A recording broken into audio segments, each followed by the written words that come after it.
reading through this, I created this conversion system based on some table rules. I started incorporating into my games with my family and a few friends because I just didn't like the way modern games played.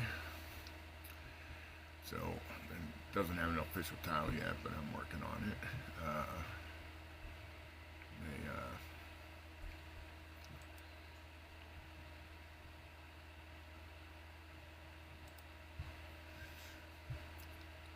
So I'm just going back through them because I do a playtest group every week that tests some of this material.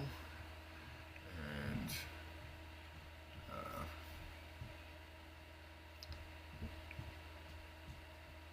just going back to adjust some things that I found and that we found in the game that is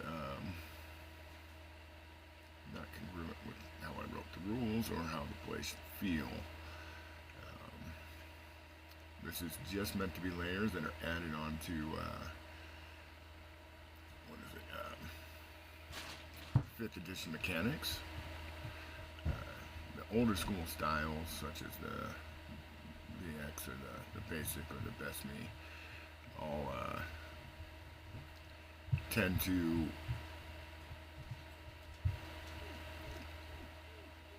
actually modify the classes and the races. Just give me one moment here. Where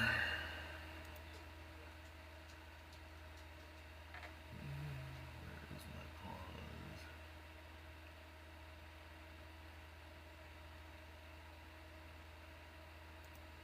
Lock up that dog. Hey, Seth.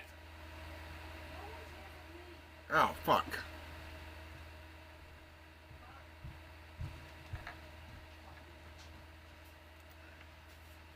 Alright, so.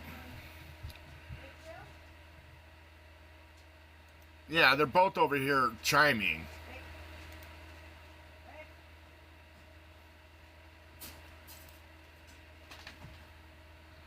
So, this is just some basic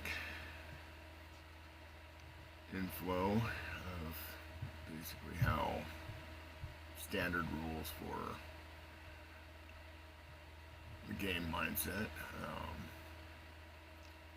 In the very beginning, it's just standard rules you'll find in most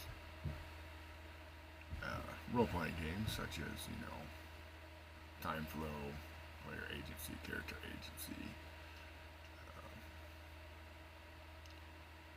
So it's just a reiterations for people that maybe need extra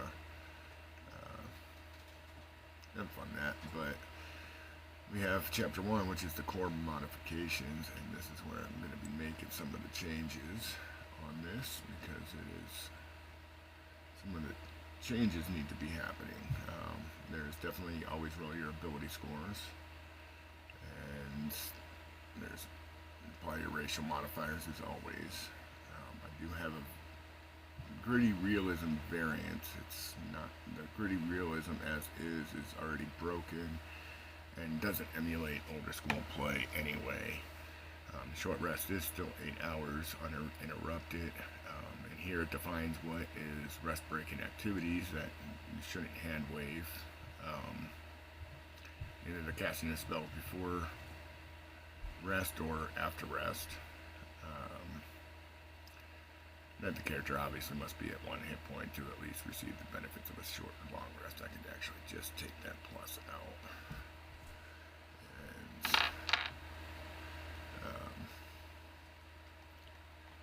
back up to there. I was already scrolling through some of this to find my changes that I need to add. And where is it? Chapter 1. That is. Take that +1 out of there. I just put minimum of 1.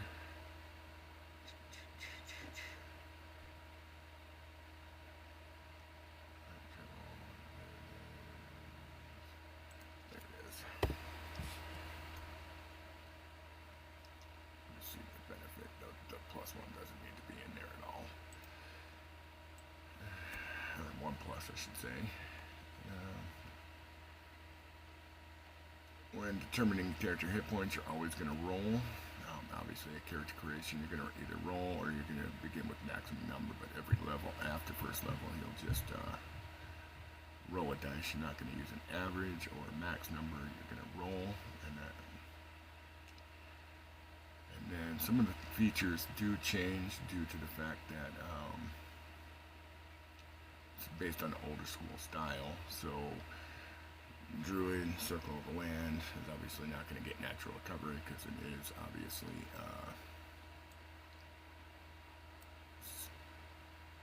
short. Every spellcaster is going to get their spells back on a short rest anyway. So it's a pointless feature in this mechanic. I do need to add the fighter, or actually I just need to add the, unless I have it here somewhere, let me double check, see my chapters real quick. I should have it here somewhere already.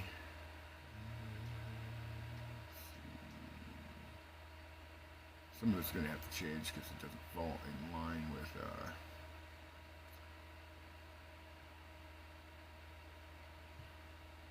OGLs and the community licenses, so I'll have to change and take some of it out and reword it. But this is just the initial rundown of it.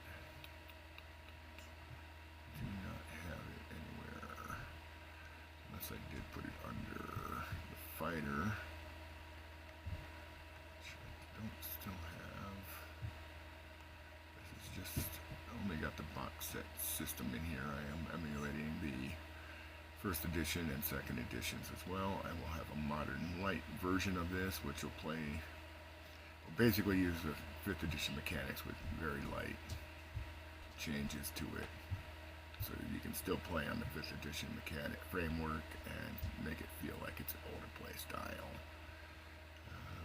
I did add it in the fighters. Let's see here. It is, I haven't got all my tabs working yet, but let's go down to the fighter here on this set. I think I changed the extra attack to be, nope, it's not in there yet. Still working on it. Okay, not a big deal. Oh, actually, it should be in there. Page 11, so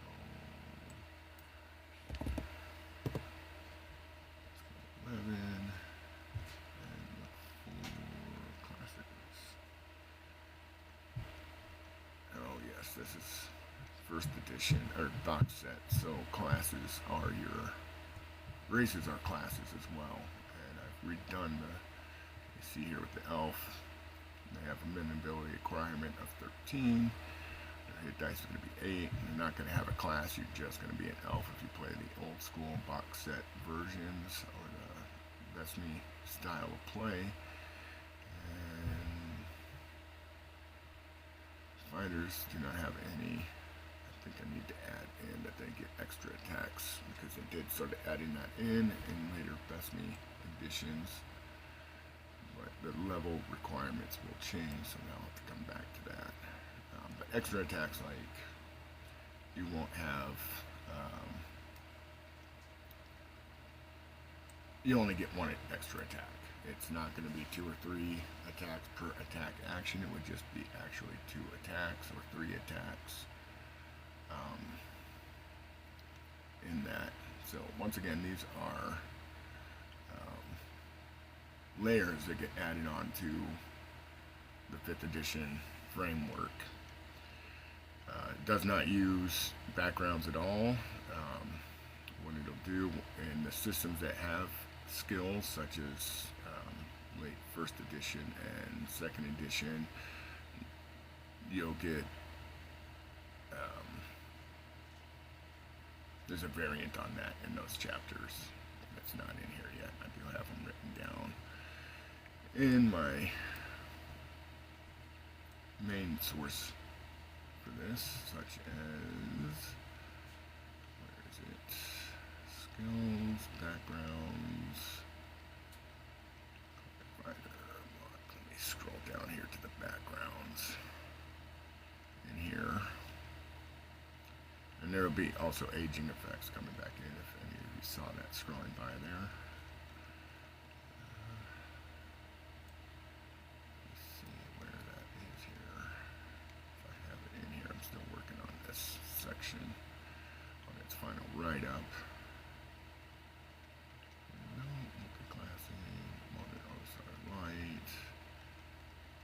And after a while of watching some of this, going through this, I tend to mix up sometimes as I'm writing which edition I'm on and what the effects are going to be, the layers are going to be on this. No, I do not have it in here, so I need to add that. Let's see if I have it in the front section. Alright, if I have it updated, but backgrounds you would get basically one or two skills or languages, tool sets, and one or two skills as replacement, but you won't get any of the features from a background. So now I shouldn't close that down because it's going to close it off with you guys. So we'll just skip back over to here. The banned spells. Some of the banned spells are just due to pacing and resource iteration, such as it takes 8 hours rest. So things like catnap are going to be gone because it shortens that to a very short time, and there's no way around it without reworking the entire spell. But I'm going to have to find a new name for it because that breaks the OSR. And then space that out so it looks a little bit better on the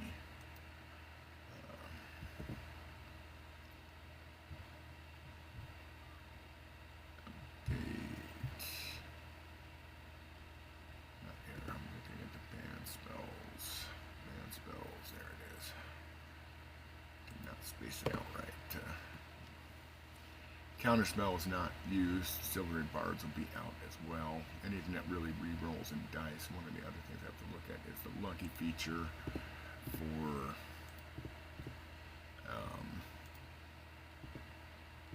the halflings and the feet, so that I can determine how to rework those in this, or if they're just going to be eliminated completely. But my playtest group has enjoyed it so far. Definitely keep coming back every week. They like the attrition and the resource management. Cleric, he does a good job of keeping up, but it's starting, these higher end encounters are starting to really wear on, tax on his spell slots on healing and his abilities to heal. So it is working. Inspiration's not used. Let me fix that general notes. General. Here, so that spaces out.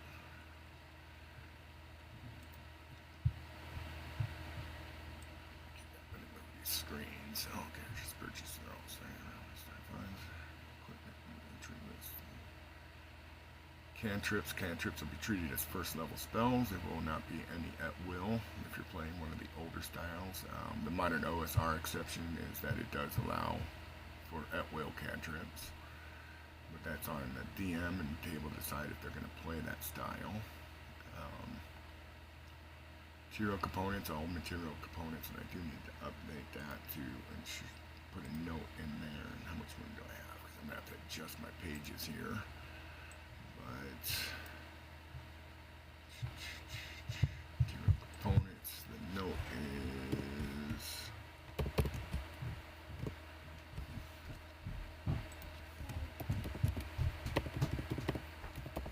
gonna be that they have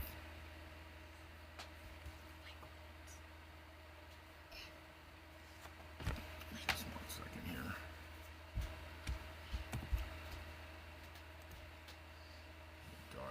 something, and she's walking in the way here the whole time. What do you need? Coin. My coins. Those are mine. Those mine. Okay, here. Go away. Mine over here. Okay, go away. Sorry. And so the note is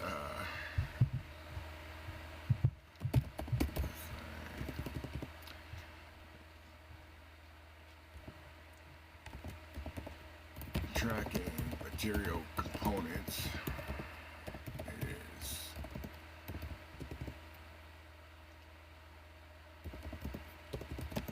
essential in emulating an older,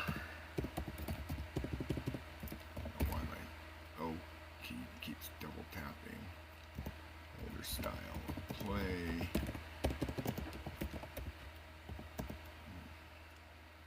While material component bags can be bought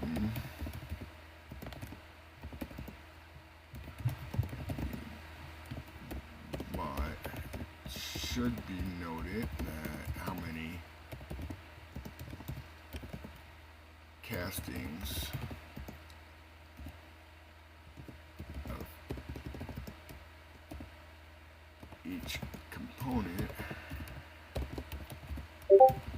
is available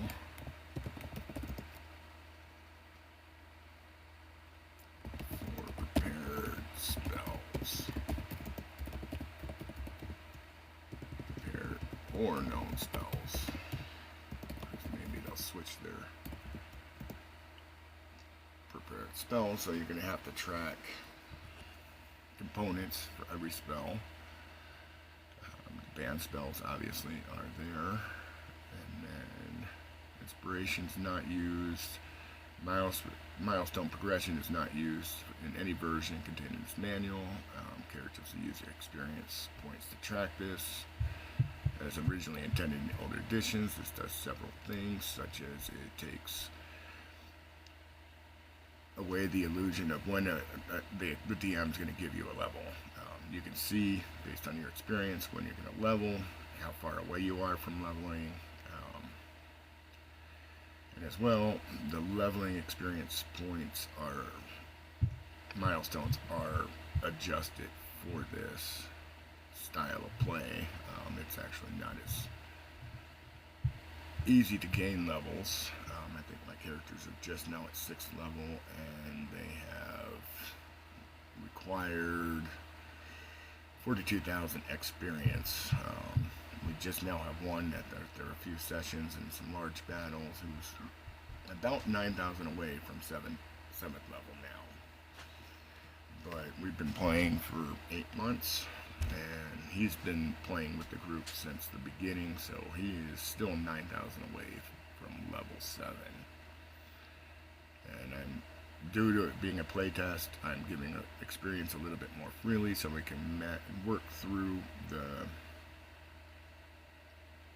various aspects of playing in this kind of style, from leveling to features and how they function and monsters change. It's also allowing me to figure out the best way to balance encounters, because sometimes I underbalance them, sometimes I overbalance them. But either way, they've enjoyed every bit of it. They enjoy the much harder combats better, because the last 2 sessions they've retreated from the same enemies in 2 different combats. One combat took 3.5 hours for them just to retreat, and that was the entire session. This last time they spent an hour and decided to retreat, got away as quick as they could, and when they did that, they decided that they were going to have to get some more experience before they came back to that group of enemies in this dungeon again, which was the intent of some of the intent of Old Skull play, is working on tactics, deciding when your characters when they should engage and when they shouldn't engage. So let's go back up here to where I was. Make sure I gotta adjust the columns on this, because that just totally changed. I'm gonna put push the leveling experience down a page. And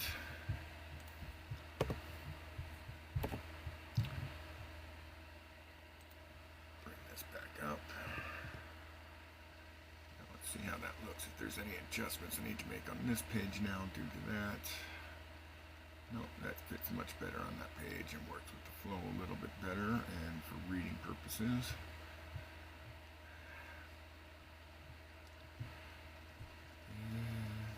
Went over the ability scores. They don't get ability score increases at the set levels, and we get what's called a half feat. That means they're only getting the skill portions of the feats, so they won't get any ability score increases that come with the feats in place of ability score increases. This emulates the older styles where most of your abilities were static. You unless you had powerful magic items or powerful magic somewhere to give you ability score increases, your characters were not increasing every so many levels in ability. So what they roll is what they get until they get like gauntlets of ogre strength or good old giant strength, or through some magical pools that used to be used in older school systems where they can get ability score increases. So the feats only give them the mechanical portions that fit their character and no ability score increases. Although the exception is humans. Use the human variant, then they can get the ability score increase at creation, and that's it when they take a feat. Because it is something that they were already doing. And this obviously follows a roleplay first, roll second if needed. Characters, it's a big hot topic, especially after the Critical Role episode. But I have a video on that. You can watch it if you'd like. But essentially, we didn't roll dice. We didn't have these skills in these older editions. They didn't come out until skills didn't come out. Non-weapon proficiencies, which is the equivalent of modern day 5th edition skills. We did not have those until 1st edition in the Oriental Adventures, the Dungeoneering Survival Guide, the Wilderness Survival Guide, and they didn't even introduce social skills. And they introduced skills like survival, hunting, Boyer Fletcher, weaponsmithing. Not anything like what they have now. 2nd edition and through Dragon magazines is where they started introducing some of the non-weapon proficiencies such as deception, persuasion, and intimidation.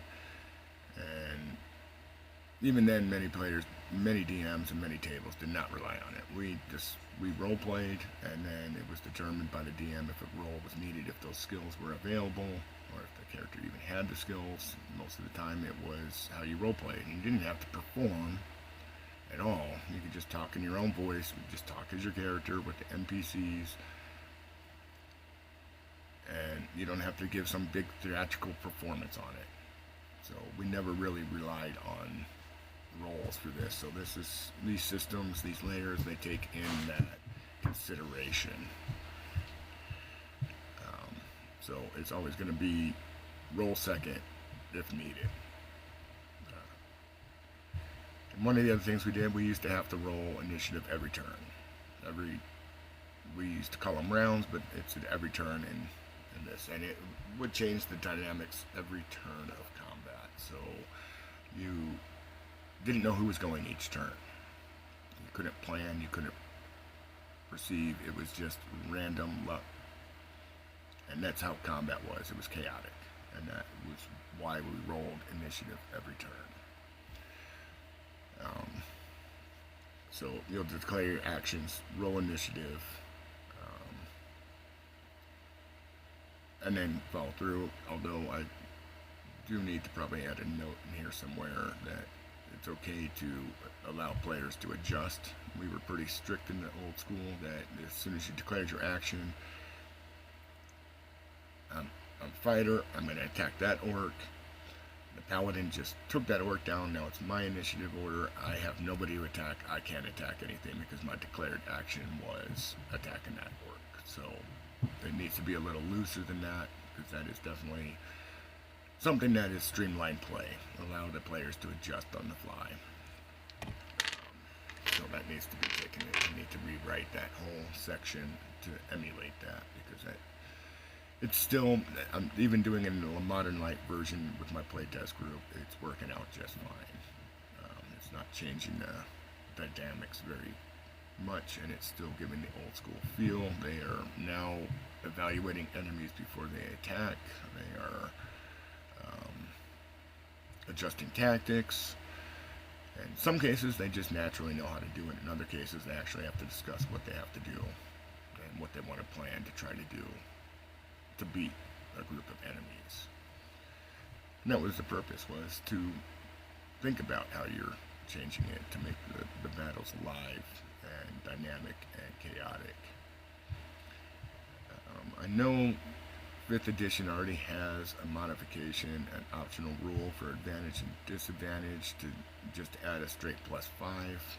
That is way too high. It puts the bell curve more in favor of it succeeding. In this system, it's only a +2, -2, and you will never roll 2 dice for advantage or disadvantage. It keeps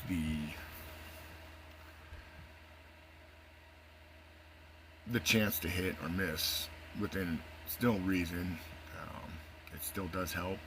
It's not a big push that's going to throw you over the top, though, like 5th edition has given modern players, but it's still a bonus or a penalty to the roll that is still significant. Never use averages for damage. You always roll your damages. Yes, you might get a solid hit, but due to armor or due to the monster itself, its agility, maybe you don't get quite the strike that you need, and that's what that is reflecting. I know it sucks to get a 20 and roll the lowest possible damage, but that was how things happen. Even experts have their days of failure, and it just happens. It's why it's the random. The dice have a living part in the story, providing fate, luck, and chance to an element that neither the player nor the DM can control. So, well, it seems unfair. That's part of the story that you're building.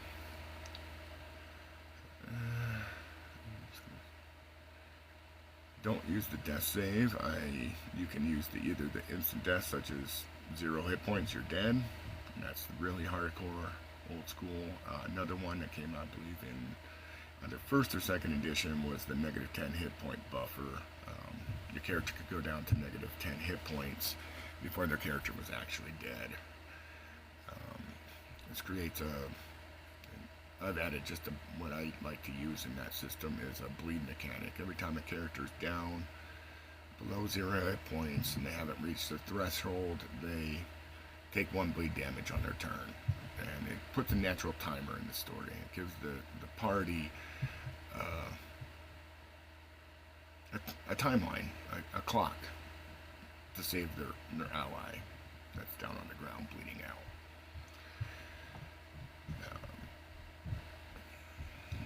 Healing, I'm still working on. We haven't had to use any hit dice healing whatsoever. The healer's been pretty good about keeping the characters alive, keeping them at almost max hit points when they get the opportunities.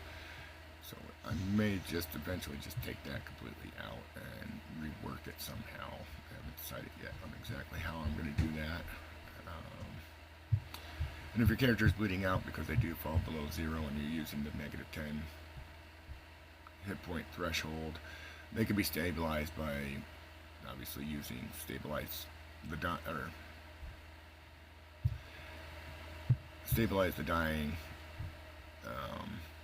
a medicine check, successful medicine check, or just giving them some kind of healing. It automatically stabilize them at whatever hit points they are at. They won't continue to bleed, but they'll be saved. And as a natural tracker, everything's tracked in 10-minute timers. This was the original turns from first and second edition. The original school turns were 10 minutes, rounds were 1 minute, and all combat happened within a round. Exploration happened in turns. So emulate that. You track everything in 10-minute intervals, 10 foot by 10 foot area. That exhaust one exploration turn, so 10 minutes of exploring. So if you are exploring a 20 by 20 section, that's 4 exploration turns. It could be divided up amongst the party though. If there's 4 players, it each takes 10 minutes to search a quarter of that room, so it only takes 10 minutes. If it's one person, it's going to take 40 minutes to explore that same room. You need to track your light sources such as torches, lanterns, magical light, and also any features that are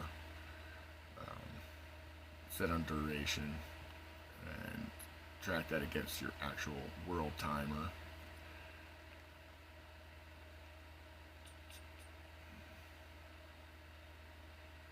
That's what that is. Magical attunement item attunement is gone. We never used that. You were able to pass weapons around, magical items around, all of that to trying to see here.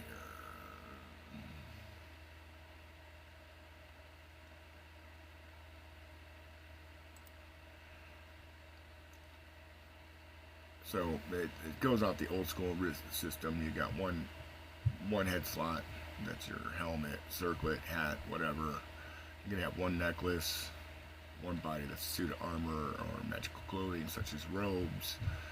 On the back you can have one magical cloak, cape or mantle, one pair of magical bracers, armbands or bracelets, hands, one pair of magical gloves, waist, feet, rings. You can have one in each hand. Now, if you're wearing 2 magical items, such as on one hand 2 rings, magical rings, they'll cancel each other. You have to wear the rings on opposite hands. If you happen to be wearing 2 cloaks, they're going to cancel each other out until you remove one of them, and it takes obviously an action to remove those. And this is one of the areas where I have to adjust this system because Epic Boons is not in the CC or the OGL, so I need to take that out. I'll do that at another time here. But this needs to go, so I'll make a note of it.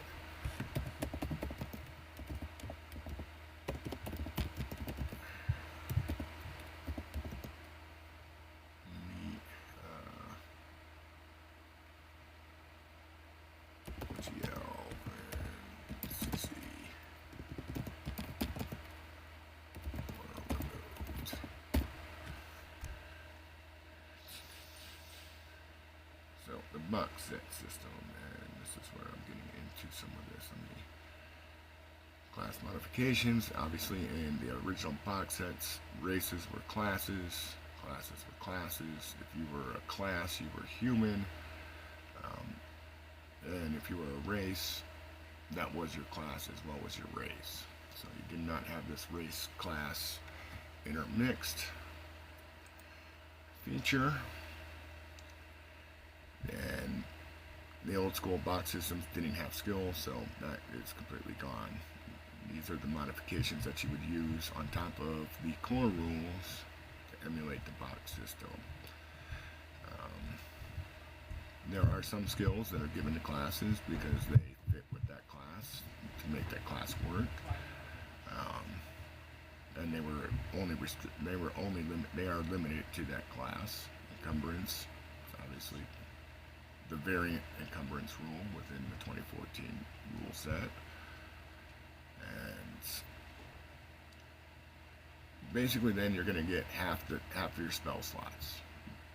So at first level you would normally have 2. To emulate the box die, you're only going to get 1.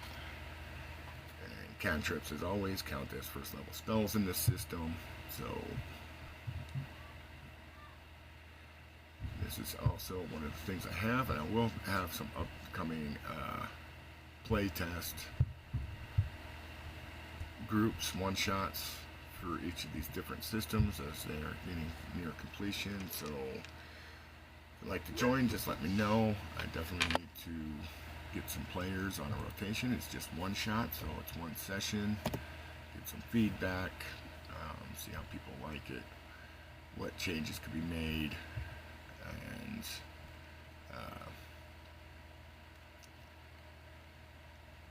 to improve upon the system before I go and publish this. So that is, I'm the Sinister GM on Roll20. That's my current place of play right now. I don't have time. I got 5 kids. They keep me busy.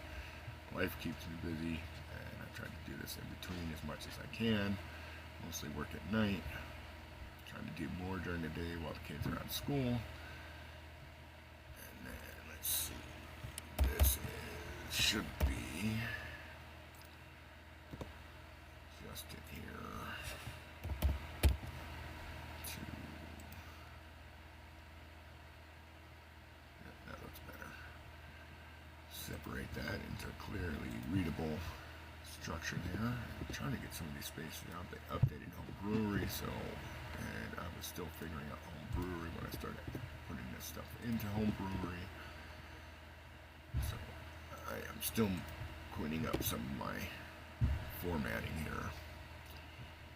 And as well, there's another change is old school box sets, they only got 3d6 times 10 gold for all classes. That was it. That was all you got to build your characters out. And here, experience is awarded for monsters defeated and gold recovered, including the value of non-magical items. Magical items grant no experience. And experience points for gold and non-magical items only awarded when they are recovered to town and a safe location.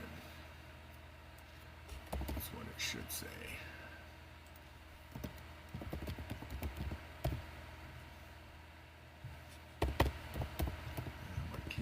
Okay, wants to work sometimes, and sometimes it doesn't want to work. And box sets didn't have a requirement for training or gold to level. In this, you're only allowed one type of movement per your turn. You're not allowed to split your movement between flying or walking or swimming. It's you choose one and that's what you use. And if you're mounted, you only use the mount speed if you're going to move your character. You cannot use your mount speed, then your character speed. You can only use the mount speed on that turn. That is another change in that. And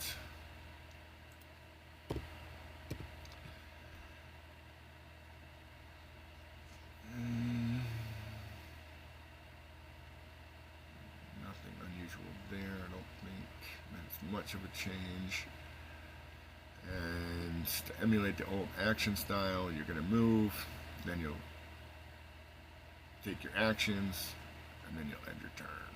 And where is that? So I can see what I did there on the, oh yes, that was move, action, end turn.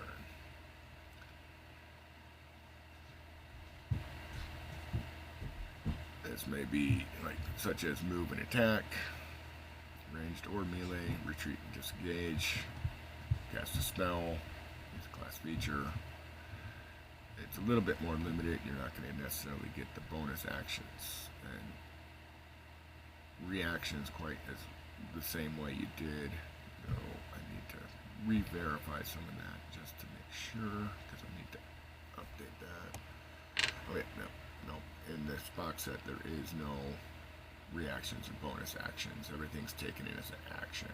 So if you're going to take a bonus, if your character class gives you a bonus action or it states a bonus action, you're just going to end up taking it as an action. And opportunity attacks may still happen though.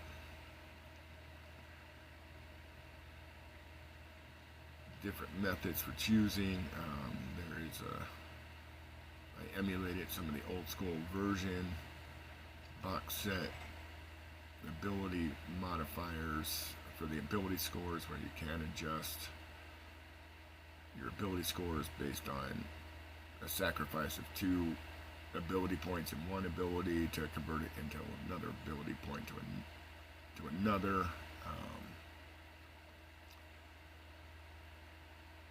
And then you can't lower a stat. So if you roll a 9 in a stat, you dump it into Dex or Strength because you're a wizard. You can't drop that Strength stat below 9 anymore. So you can't use it to dump stat for other stats.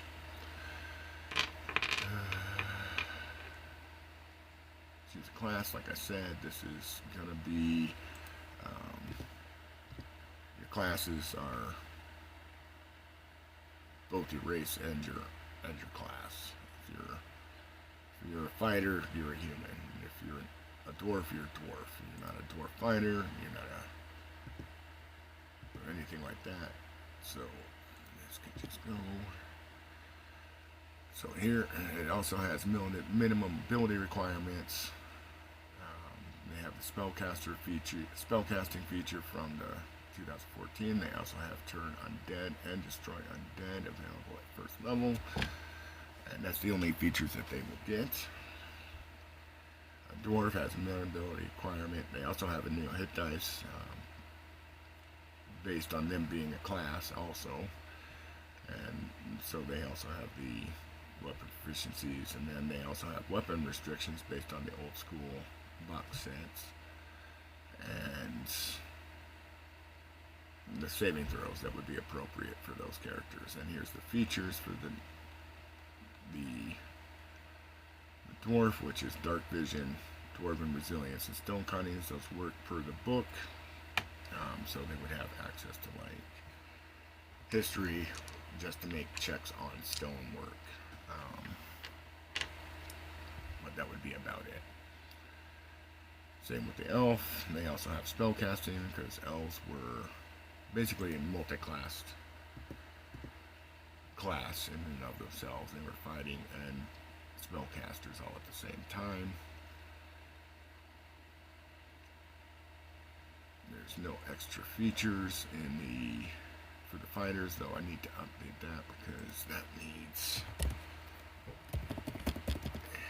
to add extra attack, because they did have that in the Besme versions at higher levels. So tag adjusted to higher level.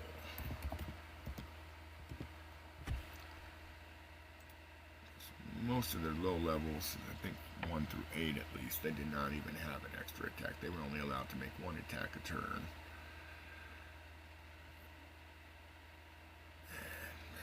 Since this update, everything's adjusted horribly in this. So,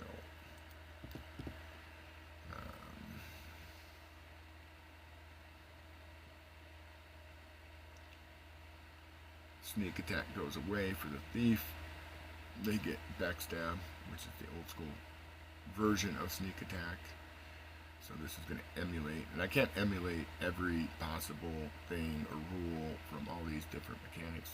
The real difference between old school and modern play was the resource, your feature management, your weapon management, your spell component management,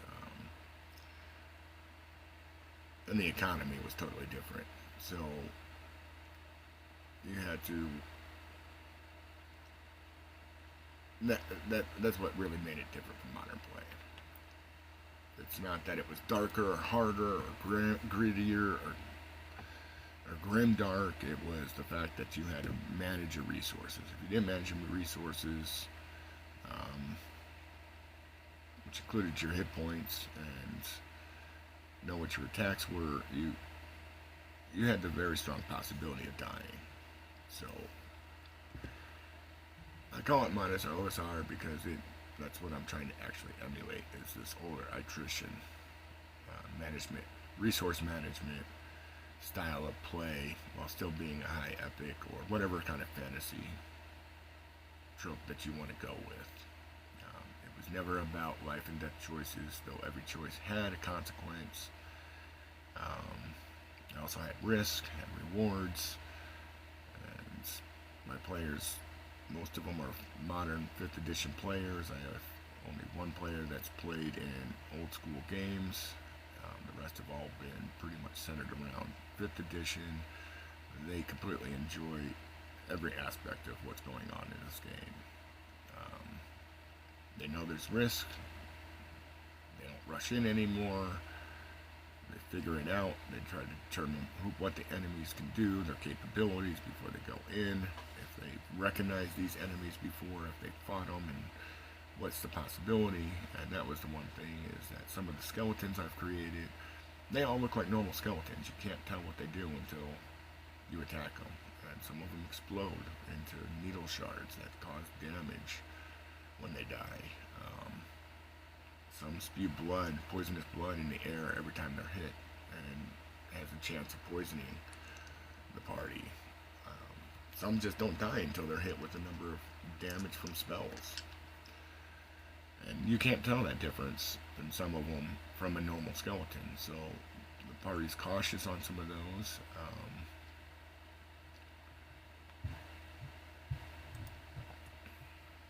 And then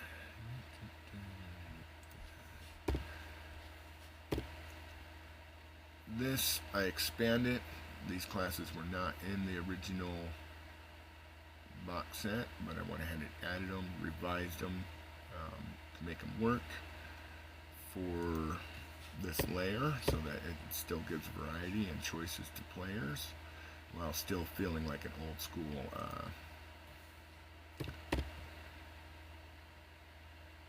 feel. And it's the barbarian, and obviously some of the features are cut in half, because they literally, it's about resource management. You're not given full access to everything.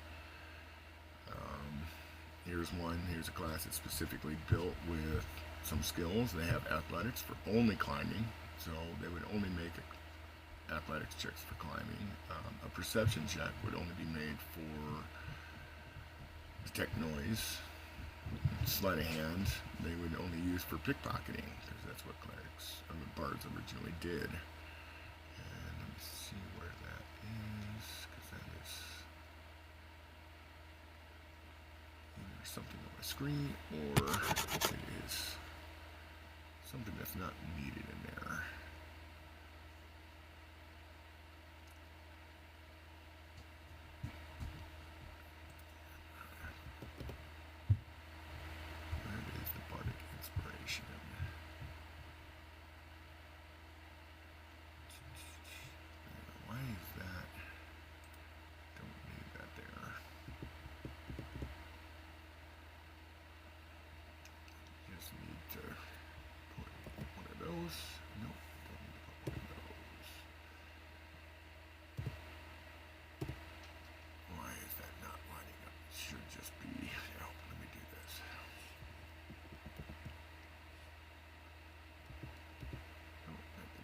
Either, let's try to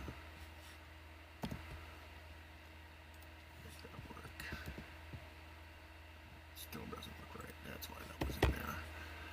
Alright, that's the way I can make it work with the formatting.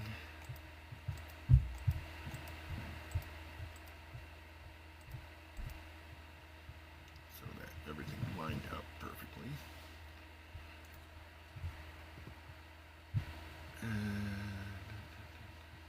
Dragonborns are added in, the druids as well. They have some requirements.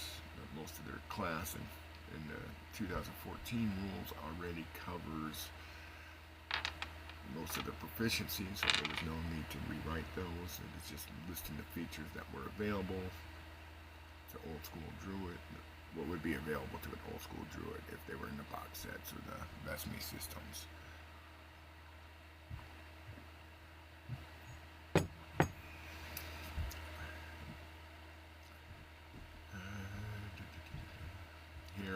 here is the gnome, and they have spellcasting, but their spellcasting is limited to illusions. So they can't cast every spell in the wizard list or anything like that. You can only cast illusions. That's what originally gnomes were capable of doing with, I believe, first edition going forward. So that emulates that as well. Let me take some of these, fix some of these formatting problems. But like I said, I'm gonna build a one-shot here in the next couple weeks, and then I'm gonna start posting for looking for players to do one-shots to test out some of these systems. The Best Me box system is so far the most complete. I'm still making adjustments to the first edition and second edition. The Modern Light system, which on my playtest group is the version Modern Light with adjacent to second edition. So, but it's still causing the players problems. They are not used to. I gave them an encounter with a Greater Guardian Daemon and rebuilt for 5th edition from 2nd edition, and that thing could cast Suggestion and do its normal attacks every turn. So they were really struggling with that. They thought they could defeat it, but they haven't figured that one out yet. And their plan, they made a plan, went off the plan, and failed the second time, trying to beat this thing. And the other hard part is adjusting monsters so that it emulates the field, because a lot of times in the older systems, a monster just got to do something without a hit. The character didn't get a chance to save, didn't get a chance to do anything. It automatically succeeded. And they, excuse me, they didn't have much of a choice on the hit or success, took the damage or not, or had the effect happen to them. So trying to balance it a little bit too, where there's still some control, and it feels like the players still have some, even if it comes down to the die roll, some form of chance that they get to succeed. They feel like they're taking part and not taking just an automatic success on them. And that's where the encounter building is kind of hard, because in this system you're not going to build based off of the experience encounter balance. You're going to build based on a living world. If a orc warband you feel has 20 or 30 orcs in it, that's what the orc band's going to have, 20 or 30 orcs. Or a raiding party, I should say. A warband would be much bigger.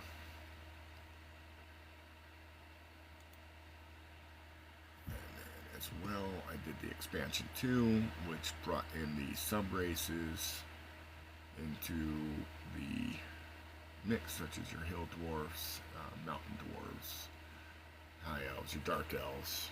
Expanded the options once again, though these are just options in this, so a DM may not want to use it, and they just want to go with the very basic classes that were available in the old school box systems. Maybe he only wants to add a few extra classes to make it feel a little bit more alive, but it would be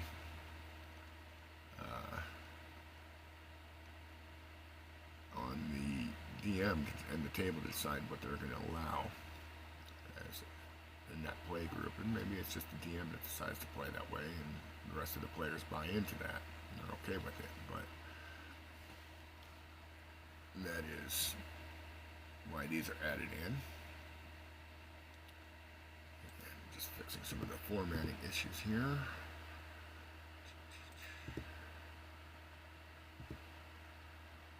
That I had while I was still tinkering with this in the early days of my start on formalizing and creating official content here. But if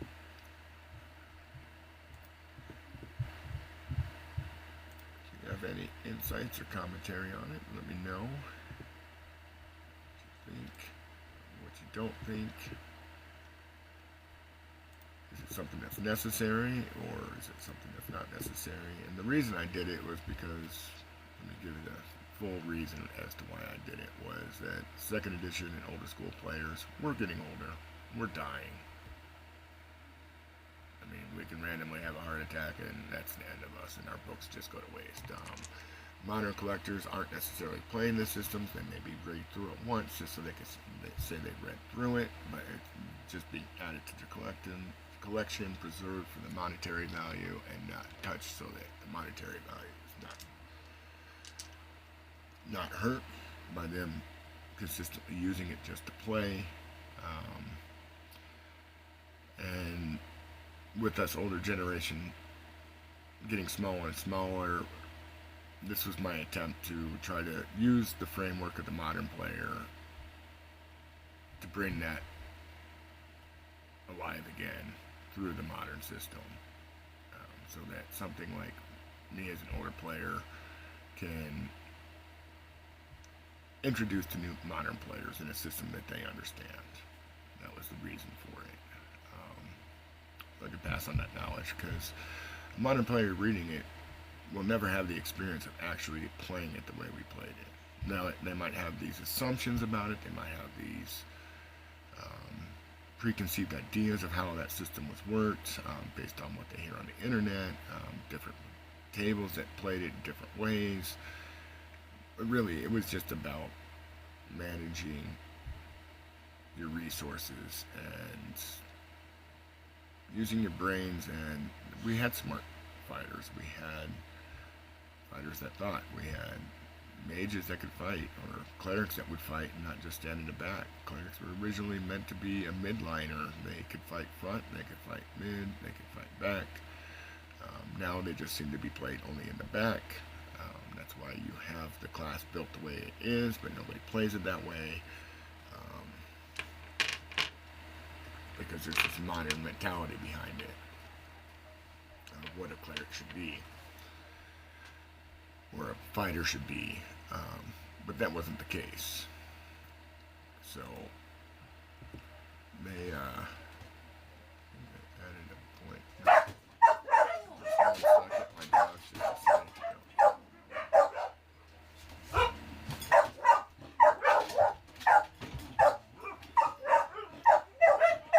What's going on?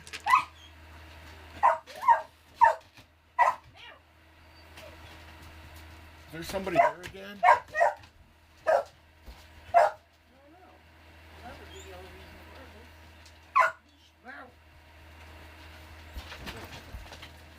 Sorry, my dogs tend to bark, and when they think somebody's coming up the road. It looks like nobody's coming up the road, so let's get back to it.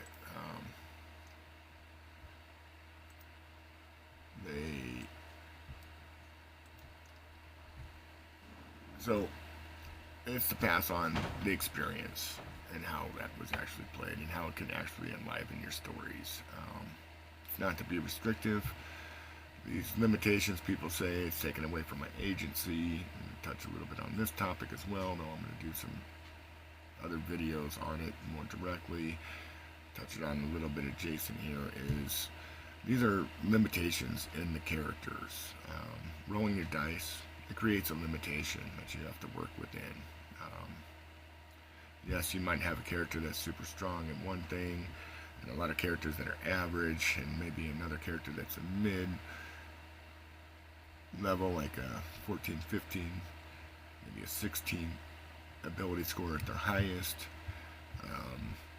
But that's meant for the story to work through together as a group, and figure out how to work synergy in based on these strengths and flaws within the group. It's character flaws, it's character roles, it's character limitations that you have to work in, and it increases the creativity of how you might roleplay. If you look at it as not, it's taken away from my agency, but look at it as, how can I play this character within these limits? What will make him interesting? What will make her interesting? What will make them interesting? Not like, oh, I just got restricted because now I'm the most average character. Well, how do you make that character interesting? Look at Xena the Warrior Princess.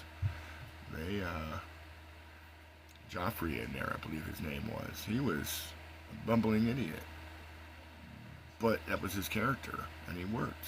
He had his moments. He had his epic moments. He had his epic fails, and more so than Xena herself. So, I mean, how do you make your character work within those limits? How can you be creative within those limits? Like I said, I'll do separate videos on this, so I'll just move off topic. I can end my session today. I hope you enjoyed what you saw. I know I'm not the best right now. I'm still figuring this whole live stuff out and who my personality is on this. I know how I play. I know how I work. But sometimes when I'm thrown up in front of a crowd, I just kind of, I lock it up, but that's okay.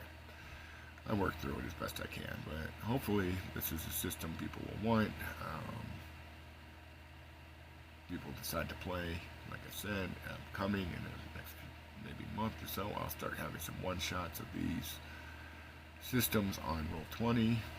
So watch out for them. I'll list them as based on the system, and that's AD&D 2nd Edition, AD&D 1st Edition, BX Beast Best Me style 5th Edition is usually how I'll look them up and put them up if you're going to want to look for them and join, because the more people I get this in front of and get some feedback on, the better I can make the system and adjust it and make it. My long-term play test group is good just for testing out a lot of different things, but it's limited in scope because it's a small group. But they do provide a lot of feedback. I got a lot of good character players in there that have a lot of knowledge of 5th edition and how things can be broken and not broken.